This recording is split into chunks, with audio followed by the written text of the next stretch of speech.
Are you looking for inspiration on a daily basis? Then check out Deal to Heal Tees. With our inspirational tees, you're sure to find something to inspire you. That's dealtohealtees.com.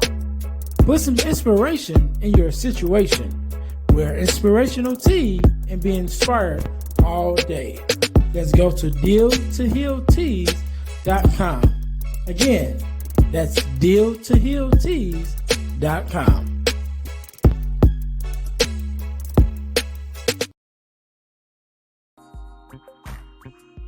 Hey guys, if you're enjoying this podcast, then I know you'll enjoy the Girl Dad Discussion podcast. I'm your host, Ernest James, and I believe the relationship between a daughter and her father is one of the most important relationships a young lady can have.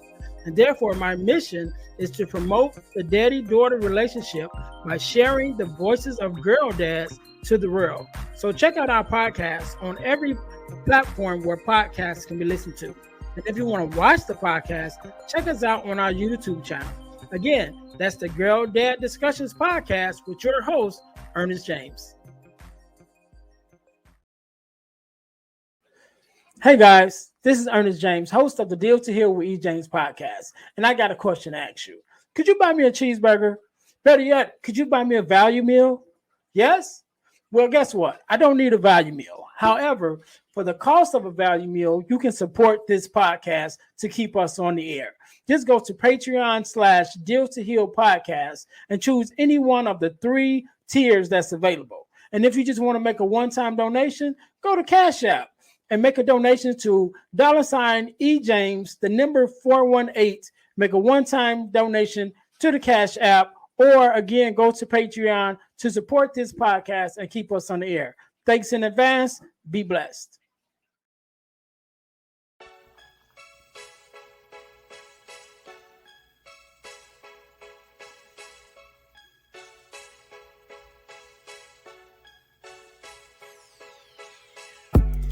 Welcome to Deal to Heal with E. James podcast. On this podcast, my guest and I will discuss topics and ways to help us to heal in every area of our lives. I believe that everyone can live a life that is happy, healthy, and whole. So I'm on a mission to help people to deal, heal, and fulfill. Deal with your problem, heal from the pain, and fulfill your purpose. Thanks for tuning in. Let's get to it.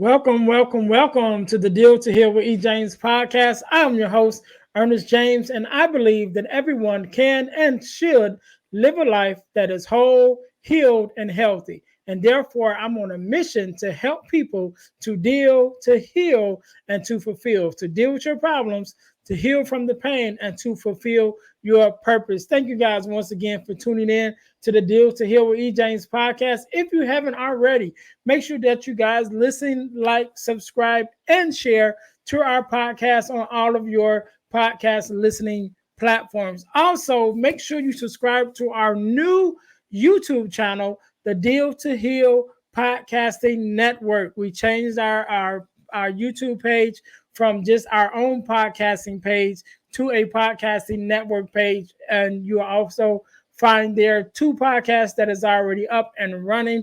And we have 2 more in production that will be coming out soon. So if you go to the Deal to Heal Podcasting Network on YouTube, you'll be able to find our podcast there, as well as our new podcast. And also you can find there our partner podcast, the Girl Dad Discussions podcast, with myself, E. James, as the host on that same YouTube channel. And on that podcast, I have discussions with other girl dads like myself, or even daughters, to talk about the daddy-daughter relationship. So make sure you guys check that out. Again, that's the Girl Dad Discussions podcast with E. James, which is me, right? So also, I'm going to tell you guys how you can win $100 from the podcast, but you have to stay until the end of the episode in order to get that information. So as you guys know, we are a self-sustaining podcast, and the way that we stay on the air is by bringing you amazing products that you can purchase in order to support us. So our products of the week for this week is our amazing purpose journal and our purpose planner. If you guys can see, it's a purpose journal and a purpose planner that I created myself, just to help the audience. I use it myself in order to journal from day to day, and also to plan out your days for the work that you are doing and the plans that you have in your life. Because if you don't have a plan, they always say if you fail to plan, then you plan to fail. So make sure you guys check out our purpose journal and our purpose planner. They both can be found on Amazon. The links are in the description. So make sure you guys go and check that out. So today, just like any other day, we are blessed with the guest, Mr. Duncan. How are you doing? I'm doing good. I'm really looking forward to this. I think we're going to have some fun and Yes. probably drop a bit of value as well. All right, all right. Yes, sir. Yes, sir. I believe we will. First of all, let me say thank you for being on, because you could have been doing anything else with anyone else, but you're here with me and my listeners, and I definitely appreciate it. So, Duncan, we're going to jump right on into it. Do me a favor, introduce yourself to my listeners. Tell us who you are and a little bit about what you do. So who am I? I mean, that's not a big question or anything to kick it off. Yeah, so my name's Duncan. I live just outside Oxford in the United Kingdom. I have one amazing wife, one female child, one little daughter who keeps me on my toes. I've got a couple of bonsai trees. I like inline skating. I do this weird British thing called Morris dancing. And in my spare time, I work with people, and sometimes they sort of come to me and they think that I'm going to help them to stop drinking, but that's not really what I do. What I do is I help people to start living. Mm. I like it. I like it. And we're definitely going to get into that conversation. But before we do that, one of the things that you mentioned is that you are a girl dad. So whenever I have a girl dad on the show, I ask them two questions. And so my very first question is, what does it mean to you to be a girl dad? And what is something that your daughter has taught you? Yeah, I mean, as I only have a daughter, I'm not sure whether I can separate it out from what it's like to be a parent. But for me, it was absolutely massive. It was genuinely life changing. So I we might get into why I started drinking, but needless to say, I was drinking quite a lot. And my wife and I, we would sort of we decided that we wanted to start a family, and that's something that I've always wanted to do.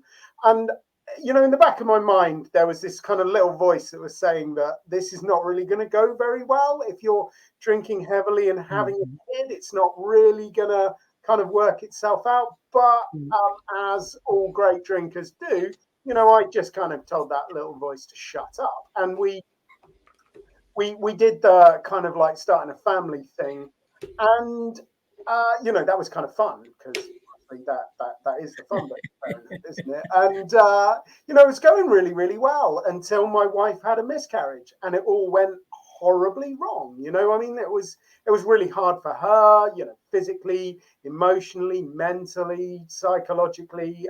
It took a massive toll on her. But I think what's even worse was that I just wasn't there for her. My default way of dealing with stress was to just pour myself a drink and disappear into the bottle. And, that never really worked that well throughout my life. But, at that moment, it was absolutely the worst thing that I could do. I left my wife on her own when she really, really needed me. And I never stared into the mirror at 4 a.m. and had one of those moodily lit moments like they always have in the autobiography. It never really happens like that. But there was a couple of months in my life where I think, it was kind of balanced on this edge. I never really vocalized the question, but I now see it as I spent that time really deciding, what is it do I want from my life? What do I want most? Do I want another drink, or do I want to start a family? And the good news is that I made the right decision. And almost 9 months to the day after I stopped drinking, my daughter was born. So, you know, I mean, that was, I'd say it's always such a special experience, isn't it? But for me, it was, it's so tied up with, my kind of rebirth into this new life that I've managed to create for myself over the last 9 or so years that, it's just about the most special thing. And I guess what she teaches me every single day is just, that joy, that just, it's just happiness. She is so pleased to be doing stuff. She Mm, discovers new things every day, and it's just that joy and that wonder, and helping me realize that I might have been knocking around for a little bit longer, but there is still an awful lot of stuff I don't know, and I can take joy in finding that out, and I can take the wonder, and I can be curious, and I can still, you know, actually, honestly, now I have discovered the true meaning of the word play, and yeah. I think she's really helped me become an adult. And I know that sounds kind of weird, but I think one of the true definitions of adulthood is learning to get over yourself and actually just play and actually just return to that kind of naive childlike joy. So yeah, she is the greatest guru I have ever met. Amazing, amazing. All right, all right. So Duncan, let's jump into this conversation. And I like to have the conversations about drinking because I'm not a drinker, right? But my dad struggled with alcohol most of my life, when I was younger.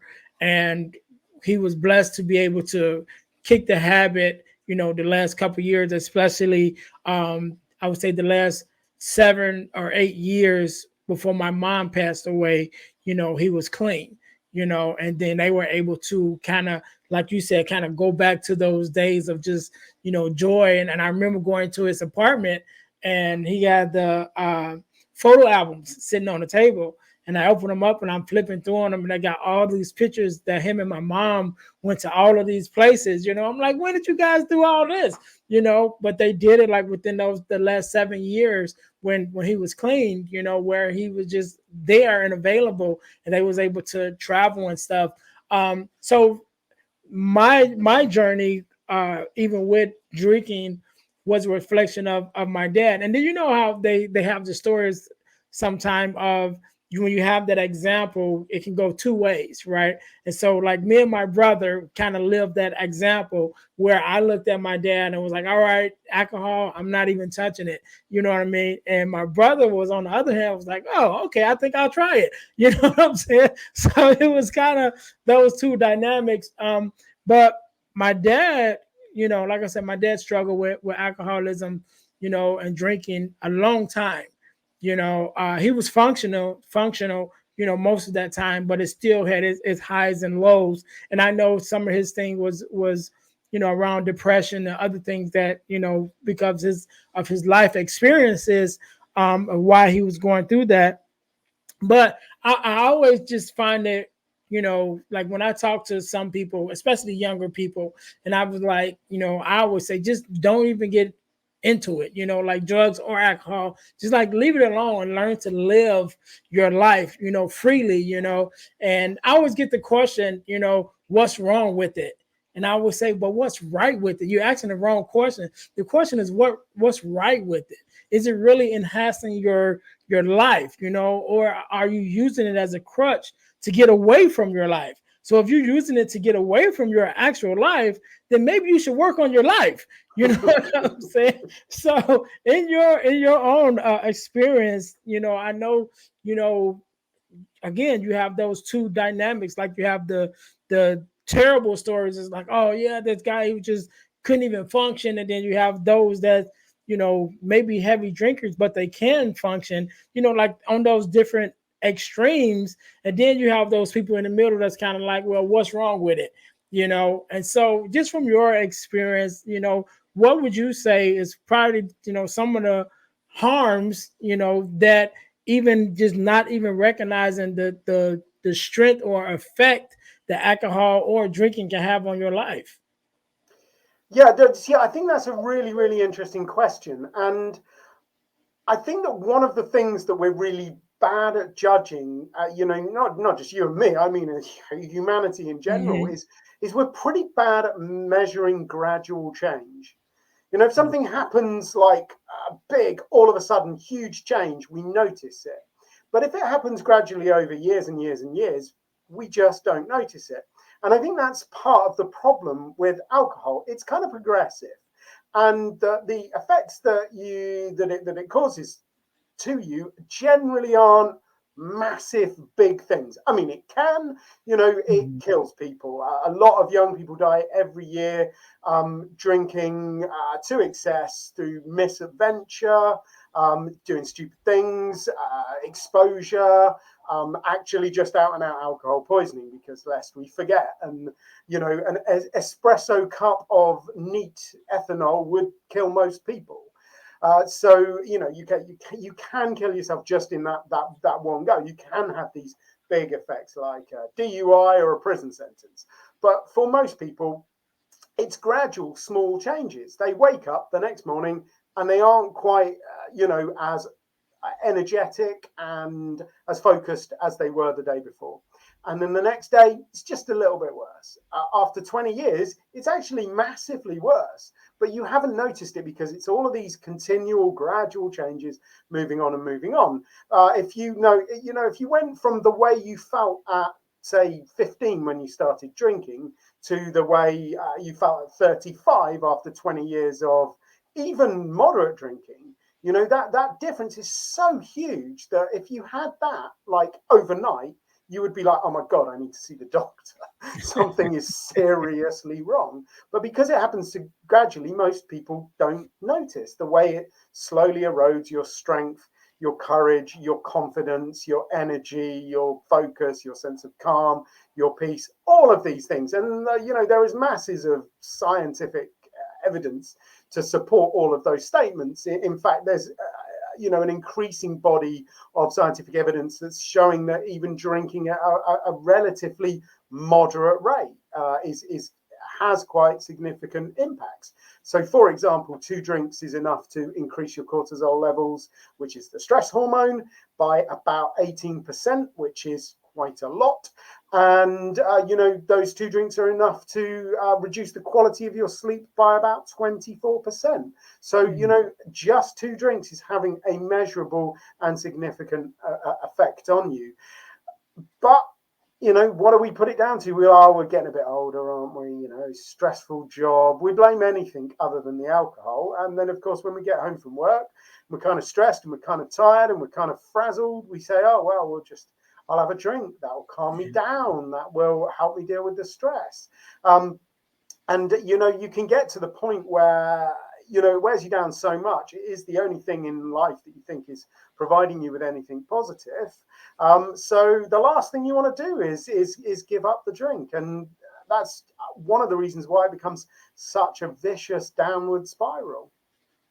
Yeah, yeah. So even in your own story, Duncan, I know that it was something that you struggled with and then kind of overcame it. So give us a little bit of even your story of even how you got started. You know what I'm saying? And then what was that like that initial thing that happened in your life where you was like, all right, now that I'm kind of on the other side of this thing, not only am I going to live here, but I'm gonna show other people how to kind of find that new life after it too.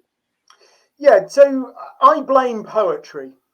You know, it all happened one morning when I went into school and my teacher asked me to write a poem.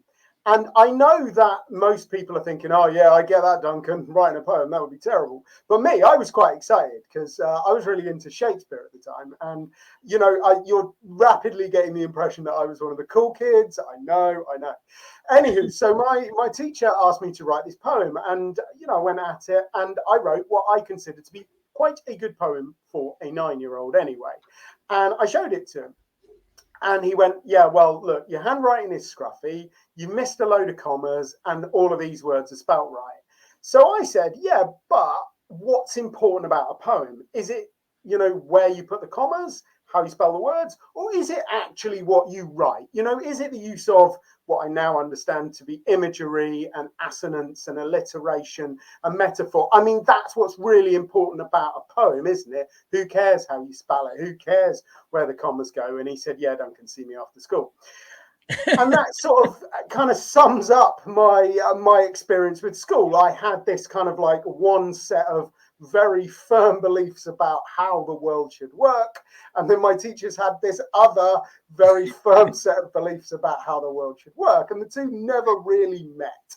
So what I did was I just turned to what I had, and what I had was that socially acceptable drug for 9-year-olds, chocolate. And of course, the cookies and the chips and all of that. And, I look back on it now, and I don't know whether you would have diagnosed me as having an eating disorder, but I certainly had a very, very unhealthy relationship with food, which I kind of pushed to one side when I discovered alcohol and realized that was a much bigger hammer for that particular nail. So, I started drinking. I thought all of my Christmases had come at once. The social anxiety, got rid of that. Worries about talking to the girls, got rid of that. Even made me better looking. I think it did. Anyway, so it seemed like it was really filling in the holes in my personality. And it was just like, that was brilliant. So when I started off, it was all very social. I was drinking fairly small quantities with lots of people. But as time went on, the amount of people I was drinking with went down, and the quantities that I was drinking went up. And I took it to its logical conclusion where, I was sat on my own drinking a couple of bottles of wine every night, trying to ignore my wife, who was, heartbroken because she just had a miscarriage. And honestly, that was no fun. You mentioned this kind of idea of being a functional drinker. And, I absolutely was. I was a high functioning drinker. I was quite successful. If you looked at me, you'd have gone, well, yeah, Duncan's doing a great job for himself. And if you'd asked me, oh, God, would I have told you I was doing well, because I do talk a good game. And it really, it looked like it was all, sweetness and light, wine and roses, but I was miserable. At the end of the day, I was very, very unhappy because I definitely was nowhere near the fulfill bit of deal, heal, fulfill. I was not doing what I really wanted to do or what I should be doing. I mean, I have no idea what I wanted to do back then, but I knew what I was doing wasn't right. So I found a way to stop drinking, and that was massive. It changed my life completely, not just the having a daughter thing, which that genuinely changes your life, doesn't it? But I just I woke up in the morning and all of a sudden I just had more energy, and I could concentrate better, and I had more time. That was the thing that was really weird. I just seemed to have all of this time, and I could plow it into the kind of things that I was really interested in, that motivated me, that I enjoyed. And what I was doing at the time was kind of helping people to, replicate some of the success that I'd had, because I was quite successful in local government. And I was helping people to kind of replicate that success through coaching, training, speaking, writing, all of the kind of communication stuff. And that was great. I enjoyed that. I think I had a bit of an impact. I helped some people. I helped them to improve their communities, which is important work. I was enjoying it. But part of me kind of knew that if I was going to help people replicate my success, the one success I really wanted to help them replicate was getting the drinking under control, improving my life, improving my diet, improving my relationship with food, stopping smoking, all of that kind of stuff. And I was like, well, why am I not doing that? So that's when I started working with the Easy Way Clinics, which is the world's most successful stop smoking service. I trained there as a therapist, and that was good, but it wasn't really enough. Then I hit the books. I studied at Cornell University, the Chartered Management Institute, and a windowless room in Peterborough.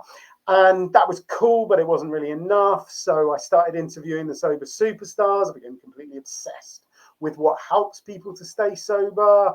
I started doing my own research projects, which was great, but it wasn't really enough. So now we do a lot of work with businesses, and that's great. Probably not really enough, though. I don't know what would be enough.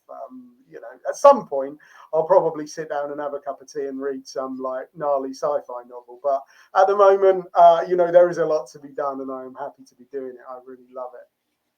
Yeah, yeah, and you mentioned helping businesses, and I imagine, like we mentioned about those people who may be functioning addicts, of whatever, whether it's substances, whether it's alcohol. I remember I work in construction, right, and I'm a bricklayer, and I remember one morning, so we have to when we work inside of like the steel mills, and so you drive there, you drop your car off, you go to the parking lot, they pick you up in a bus, and they take you to wherever area that you're working at, And so we are all the different crafts, we all load up on this bus, and when we go to whatever the job is that we're working at. And so we're sitting there, and it's early in the morning, everybody's taking their time coming. And then there's this one guy, and he's walking, and you can see him like a mile away. Like, this guy is high out of his mind. You know what I mean? And he's like walking. It's almost like a slow motion movie, when they just push slow motion. But he's walking, and we're watching him, and he's just like moving in slow motion. And we're like, that dude can't go on the job.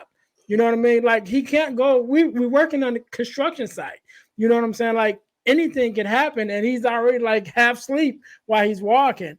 And so of course, that's like an extreme.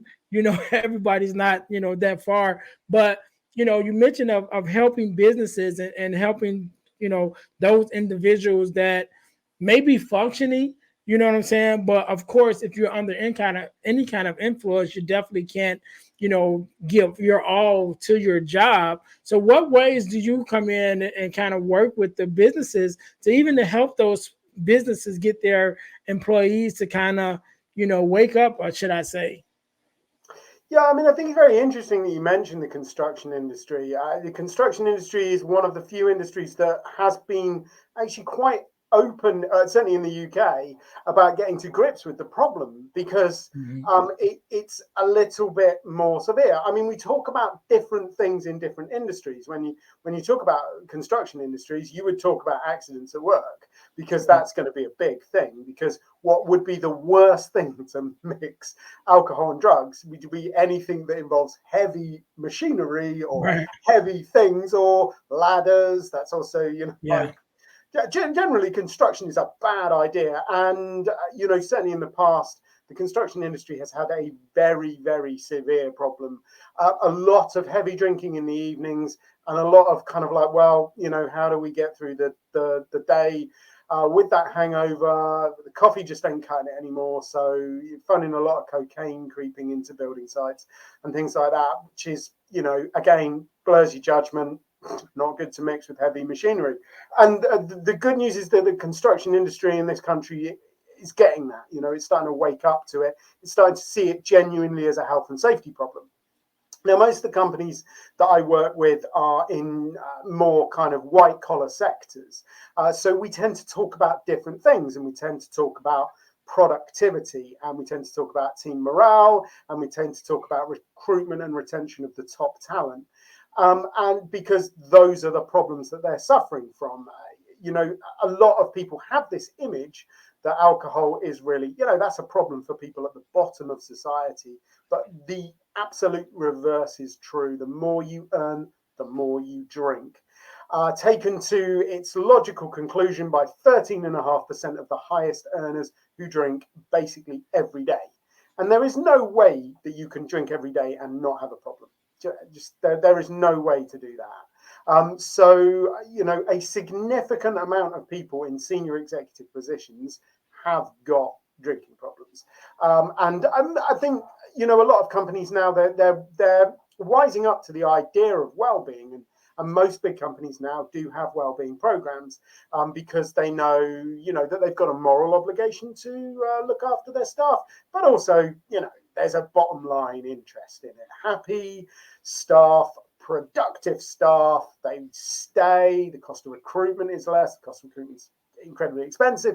So keeping your staff there, keeping them happy, it's a massive plus. So a lot of organizations are doing that, but they're not really doing the alcohol awareness piece. And that's where we come in, because, you know, like, I love yoga. I've got a really big flask. You know, one of them big flasks that everyone fills with water every day and tries to drink 8 liters of water a day? Yeah, I got one of those. Love it. Fitness tracker. Great idea. Love them. But they aren't worth a damn if you're drinking. Like, honestly, you do as much yoga as you like, it's not going to make up for the fact that you're drinking every day.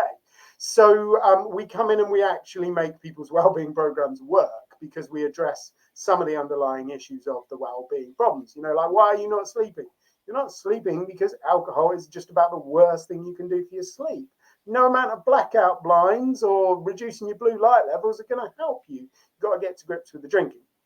So that's what we do. We do that through education pieces. We work with a wide range of educators and speakers, some really amazing people who've, you know, got a handle on their drinking and gone on to do wonderful things, winning gold medals, climbing mountains, massive business success. So got a load of speakers who come in and do the motivational stuff, but we've also got a load of educators who do things around alcohol and performance, alcohol and emotional intelligence, alcohol and culture, alcohol and socializing, all of the good stuff. We also do a lot of, I would call it coaching. It's kind of like, we have a very robust diagnostic tool that we use. We deliver those very quick diagnostic checks and then very quick interventions that go with those to help people who are kind of drinking a bit more than they should, to just get it back to where it should be, just to help them to understand what the lowest risk of drinking is and how to get back there. But most important of all, what we try and do is we try and point out to people that actually drinking less increases your enjoyment of it. So we aren't there to tell you not to drink. We are there to get you to drinking at a level where you will actually enjoy it more than you do at the moment. Yeah, and I think that's cool. And I know, and here, at least in our area, we have, being a union bricklayer, which I am. With our unions, we have a drug. I don't know what they call it. It's a drug program where we get random drug tests and things like that to kind of, you know, promote, okay, the a good environment, you know, work environment, drug-free work environment, should I say? And it works to an extent, but even now, I still know, generally alcohol is not technically a drug that they attest for. But of course, if they know that, okay, you came in, you know, too much to do your job, then it'll be addressed. But they definitely do have a system now that is in place to, you know, promote the drug-free workplace. So I have a question, because even when I was listening to you tell your story, you know, I being starting so young, even with not the alcohol, but the chocolate, and then kind of, you know, going from there, from one extreme, I guess, one extreme to another, as you said. With your program, do you guys work with kids? Like, what is the youngest age that you work with, or is it just the adults? So the youngest person I worked with was about 16. Yeah, I think he was 15, 16. And yeah, so that I helped him to stop smoking, you know, 3 years before he was legally allowed to smoke. So yeah, you got to wonder about that. I mean, in general, no, I tend to focus on adults. I tend to work mostly with professionals. Um, that's not that I'm totally averse to working with anybody Mhm. else. It's just that's kind of my lane. Those are Yeah. the people that I speak to. It seems to make sense. I work probably slightly more with men than I do with women. I think they kind of they prefer my terrible jokes. I don't know. I wrote a book called Real Men Quit, and I wrote that specifically because, unfortunately, there aren't a lot of men talking about stopping drinking. There are a lot of amazing women in the space who are doing some fantastic work. I've got a lot of respect for them. I love what they do. It really resonates with me now. But when I was drinking, if you're talking about drinking white wine before picking your kids up from school, that just wouldn't have resonated with me. So I wrote Real Men Quit so that I could write something that would really specifically speak to men. So there's an awful lot of sports in there. There's an awful lot of James Bond and Star Wars, and, as I say, a lot of really, really bad jokes. And as a result, I do tend to work slightly more often with men. But there's a lot of people that need the help, and I'm focused on helping people. So if you need something, come along, and I will try and help you out with that. Yeah, yeah, and I think that's what's important is getting the help to those who are looking for it, for one, and then for just those who need it. I just know that the reason why I asked that, because generally, I remember, like you said, with the kid that you helped around those teenage years is when they really kind of start exploring, And I remember me growing up and coming up, and it was in those same time periods where my friends started to explore with legal substance and illegal substances, and fortunately for me, I just never had a taste for it, and I always kind of I already made up my mind, by that part, just like, no, I'm good, so it never really took a toll on me or even an interest, for myself. But I know so many that it did, starting young, like you said, before they were legally able to buy it. And I remember, just as a running joke, when they started, my friends would always try to get me to drink, and I would say, no, I'm good. And they try to pressure me, drinking. So I said, okay, I'll tell you what, when I can legally go buy it myself, then I'll have a drink. And so that gave me a couple of years that they got them off my back. But the day I turned 21, the day I turned 21, they was like, all right, it's time to go. Yeah, but do you know, there's something really, really fundamentally important about that, which I think is one of the things that people don't really understand. That actually, the later you start drinking, the better, because as your brain is developing, which continues until you're 25. If I had my way, the drinking age would be 25 rather than, well, it's 18 in this country. Which some people think means about 12, but it's 18 in this country, 21 in most of the US, isn't it? I think 21 is better, but of course 25 would be the ideal point, because your brain's completely developed by then. So actually putting intoxicants into your system then is very different from putting them in. And one of the things that massively correlates with problems with alcohol is repeated exposure at a young age. So I would say I started drinking when I was a teenager. That's not strictly speaking true. My parents allowed me to drink small amounts of alcohol from about 8 to 10, that sort of age. I was quite young. They give me a little bit of sweet sherry. They thought they were teaching me to drink responsibly. Part of that was true. They were teaching me to drink. And the more exposure you have at a young age, the more likely you are to develop a problem with it. So I think part of that is, an education piece. That's something that we should do more around the parents. I mean, there is so much that can be done for young people to help them through that. It is very difficult, though. There's quite a lot of research that comes out of like alcohol policy circles about programs designed to help young people.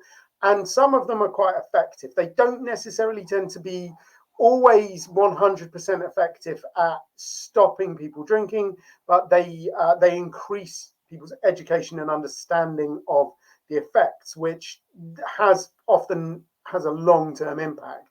If you really want to help young people to stop drinking, then I think that is more of a structural problem. It's more of a society problem. coming at that from two ways. One is obviously the availability and the price of alcohol. Alcohol is incredibly available and it's really, really cheap. A lot of people argue with me at this point.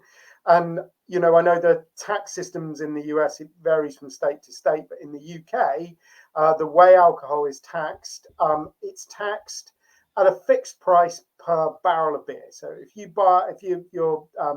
producing a barrel of beer, you pay a $20 tax on that barrel. And you've been paying a $20 tax on that barrel for like 30 years. You know, it literally has not gone up very much over that time. Which means, of course, it's effectively gone down. It's not, it's not a percentage. It's not in line with inflation or anything like that. The cost of the barrel of beer keeps going up, but the amount that's taxed keeps going down. So that helps make it cheaper in terms of the cost of living and all of that sort of stuff. So we really need to address the availability and the price of alcohol. And I think that's the best thing we can do to help young people. That's been pretty well established. There's a lot of research on that. The other thing that we can do is just, in general, try and help young people lead better lives, support the parents who are struggling. That is one of the things that would do so much to our society. I mean, the amount of childhood trauma that exists in the world, it's staggeringly huge. Yeah. It far outweighs any other problem in society. And, I include alcohol in that. I think alcohol is a big problem in society, but unprocessed childhood trauma is huge. And that's one of the things that we really need to invest in, programs that help vulnerable parents and vulnerable children, because those programs are so cost effective. They are among the most cost effective things you can do. They massively reduce expenditure on healthcare, on policing, on criminal justice, on all of those kind of things. So investing in our young people, I think is so important. All right, man, Duncan. We can probably go on forever. Yeah, I'm a bit like that. Sorry. No problem. So, I want you to have the last word, right? And I want you to, of course, leave us with your social media handles and places where we can our audience can find you in order to follow you and work with you if they're in your area. And also, I want you to leave us with a word of advice, inspiration, however you feel, something like that. And so I'll give you a couple of seconds to think about that. To my listeners, thank you guys for tuning in again to the Deal to Heal with E. James podcast. Make sure that you guys are following us at our websites. Check out our websites. Our main website, which is the dealhealfulfill.org website, is the main website, which gives you a general idea of everything that we have going on, the workshops, the online stuff, the ebooks. Everything is there. Also, you can go to find out how to have me to come out to be a speaker at one of your events, or even to host a workshop for you at your event. So that's the dealhealfulfill.org website. Also, check out our Inspirational Teas website with a deal, the number 2, healteas.com. That's deal to healteas.com. Put some inspiration in your situation. Wear an inspirational tee and be inspired all day. That is our tagline. Make sure you guys go to Deal to Heal Teas again to check out deal2healteas.com to check out our inspirational teas, as well as our podcast merch. We have our podcast t-shirts there. Also, you guys can check it out. And ebooks by ejames.com. Again, go to ebooks by ejames.com where you can check out our ebooks. We have several ebooks there. Even a one to teach you how to start your own podcast that is there. So you guys can check that out at ebooksbyejames.com. And if you like the ebooks, you can also join on the same website, become an affiliate of our ebooks, and you will receive 50% of every ebook that is sold using your affiliate link. So you guys go to ebooksbyejames.com and check that out. One of the things that I'm very happy about over the last year or so, I've had the opportunity to work with a program called the Forgiveness Mission. And what we do, we have free virtual workshops every quarter of the year talking about forgiveness, what it is, what it's not, what it means to forgive, forgiveness of ourselves, forgiveness of others, even forgiveness of the world. Just everything around forgiveness. And it's a free virtual workshop. You can take it on your phone, you can take it on your laptop. And whenever you're listening to this, either one just passed or one is coming up. So you guys can take part of that. Again, that's a free virtual workshop with the Forgiveness Mission. And you can go to forgivenessmission.com in order to sign up for our next workshop, or just go to Eventbrite and register by looking up Forgiveness Workshop by Forgiveness Mission. And you guys can check that out. Last but not least, I told you guys I would tell you how you could win $100 from the podcast. You can win $100 from the podcast by entering our super subscriber contest. What does that mean? You must first subscribe to our YouTube channel, to our Facebook page, and to our podcast on Spotify. Then text the word WIN, WIN, to the number 866-326-0730. Again, that's 866-326-0730 to qualify to win $100. The contest is random and it's ongoing, which means once you in, you can always win. You don't have to re-up. Just make sure when you text the word win to the number 866-326-0730 that you also leave your contact information so that we can contact you if you are our $100 winner. So make sure that you guys check that out. Again, Duncan, again, thank you so very much for taking out your time to be here with me and my listeners. We definitely appreciate you sharing your expertise and your experience. And I want you to have the last word. So the floor is yours. Do you know what I think is really interesting is this whole idea of deal, heal, fulfill. It so neatly transposes itself onto the stages of stopping drinking. You know, and I think there's this big misunderstanding about stopping, that you just stop and that's that. But it's not. The stopping bit is the dealing with the problem. And once you've dealt with the problem, then you have to do the real work. And the real work begins with healing yourself, which is part of this kind of bit of stabilizing yourself. And, you know, we all drink for a variety